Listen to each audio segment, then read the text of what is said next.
৭৫ সংখ্যক স্বাধীনতা দিৱসৰ প্ৰাক্ষণত সমূহ অসমবাসী জনসাধাৰণ তথা মোৰ ফেচবুকৰ সমূহ বন্ধু বান্ধৱীসকললৈ মই আৰু মোৰ পেজ জীৱনৰ পমখেদিৰ যোগেদি সকলোকে সশ্ৰদ্ধ শুভেচ্ছা জ্ঞাপন কৰিছোঁ। স্বাধীনতা দিৱস আজি এই সন্ধিক্ষণত মই মোৰ স্বৰচিত এটি কবিতাৰে মই পাঠ কৰিবলৈ ওলাইছোঁ।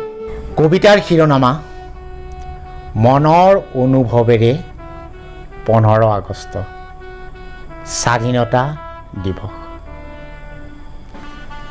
শোৱা চোৱা দিল্লীৰ মছনদত উজলিছে দীপ্তিময় দীপ্তিমান মাতৃভূমি ভাৰতৰ বৈজয়ন্তী ধ্বজা তিৰংগ পতাকা।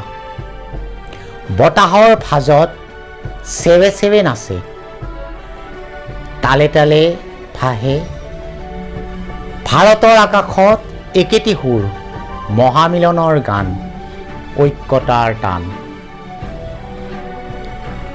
স্বাধীনতা মাতৃভূমিৰ আধাৰ, স্বদেশ প্ৰেমৰ সমাহাৰ, অবুজ মাদকতা বুজাব নোৱাৰা, শত শত জনতাৰ হিয়াত স্তূপীকৃত লালকিল্লাৰ দেশৰ ইটো প্ৰান্তৰ পৰা সিটো প্ৰান্তলৈ, ইমূৰৰ পৰা সিমূৰলৈ ইতিহাস সাক্ষী।